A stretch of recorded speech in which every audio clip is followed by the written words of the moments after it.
Hello, hello, hello. This is Jenna Cantor coming to you live. I'm all about physical therapy and the performing arts, and I am the founder of Powerful Performer. Today, was the day at the Federal Advocacy Forum where physical therapists marched on Capitol Hill, and we visited different congresswomen and men and senators and talked about specific topics, issues at hand that were like, hey, we would like you to pay attention to this. I don't know if this is throwing myself under the bus, taking a leap. My goal in this is to break down each one and give you a sample of exactly what we discuss when we discussed, like past tense, one meeting with our legislative representatives today. It is not easy doing this. It's a skill. I'm still working on perfecting it. But I thought, you know what? I'm going to give an example by literally describing each and every one of these, possibly messing up because I'm a human, and also we're constituents. Constituents are humans. And I will then be providing down, hi Sarah, I then will be providing down in the comments a link to the APTA website where you can view each of these bills just to clarify for yourself as well exactly what's going on. Some of them are bills and some of them are talking points to just educate our legislative representatives. Okay. Let's do this. First one, numero uno. So this is the Higher Education Act reauthorization. So this is focusing on the PROSPER Act. This is one I was speaking about a lot today. This is something that the APTA opposes, and there are two big reasons why. The first one are the student loan provisions. So here they just created this arbitrary amount of dollars that students can take out, maximum that they can take out for loans in order to attend school. This is a problem. Well, school is expensive now. This would literally prevent so many people from even considering becoming a doctor, getting a doctorate in physical therapy. And we are already in a profession where there is a shortage of physical therapists and physical therapy assistants. So why would we support this idea of possibly reducing the amount of physical therapists available to the human beings at large? Second one is the accreditation portion that was addressed within this huge document within the PROSPER Act. And here they talk about the CAPTE, not the PROSPER Act. We are bringing up the CAPTE. So what it does, hi Ruth, what's up? So the CAPTE is the Commission on Accreditation and Physical Therapy Education. The CAPTE, they solely are just looking at accrediting physical therapists. They hold our high standards of care. Now they are putting the CAPTE at risk for not getting to, in general, to not get funding from the APTA. They have to become the separate entity. We can't fund them. We can't help them out if they're any type of financial, disaster area. Wow, I'm tired. And this wouldn't be good, okay?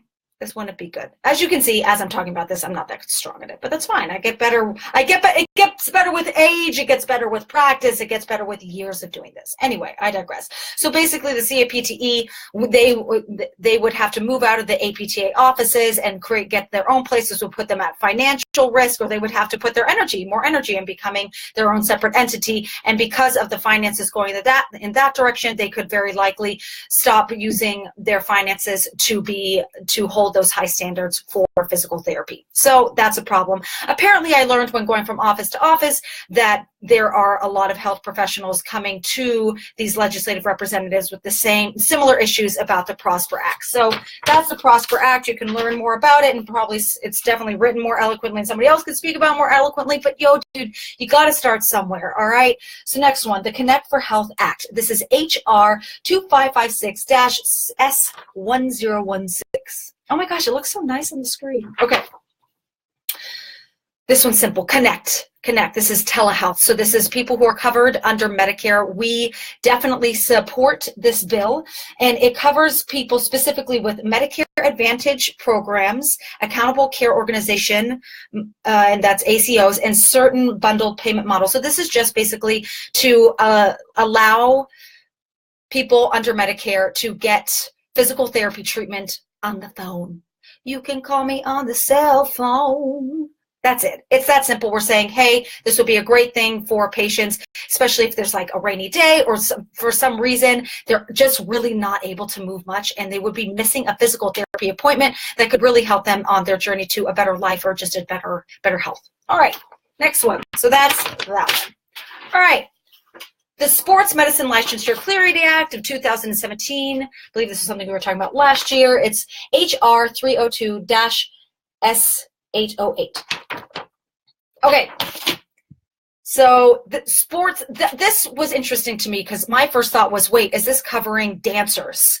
Because for dancers, hi Trace, for dancers, yeah, I just saw your post, like a fine wine, gotta breathe. Yes, I like it. Okay, so the Sports Medicine Licensure Clarity Act of 2017. So when sports teams, and specifically these are teams that are sanctioned by a national governing body. So when they travel to another state, a physical therapist, their liability insurance will very likely not cover them. So they're putting their own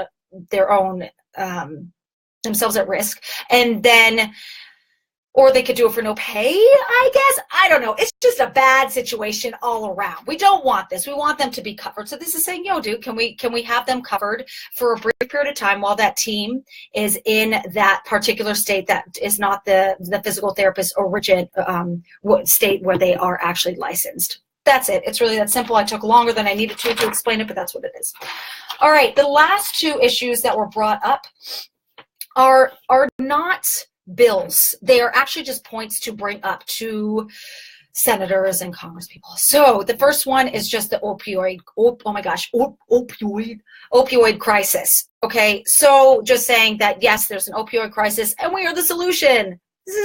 That's literally the summation of what that is. But then from here, we can go into more depth when we're talking to our legislative representative, talking about direct access, talking about co-pays, talking about loan forgiveness.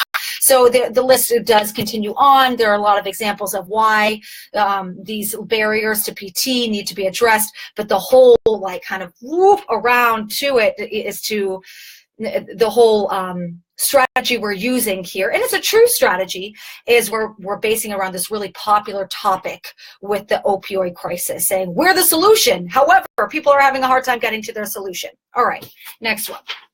So the Physical Therapy Outcomes Registry, this is just saying, hey, in case you didn't know, we have a registry where we collect data from our electronic health records, and this is a new thing, so we're slowly getting clinics to sign up to have their data taken into account, and so it can be available to legislative representatives and just to people, just to the general public, so they can see the benefits data-wise of PT or things that may not be working. So for people who are interested in this, or a clinician who owns their own practice, it's ptoutcomes.com. I think this is super cool. So yeah, that's it. So it's just an outcomes, it's a, what is it? Physical Therapy Outcome Registry. Yeah, all right. I think I said that at the beginning. That is it. And then there's just this nice picture that we give to them where people talk about how physical therapy has helped them and it's better than opioids. That's it. Those are the topics. I am now going to eat some pizza and have a lovely night. Hi, Katie. All right. Take care, everyone. If you have any questions or anything, if you have any corrections, dude, just write it on in there.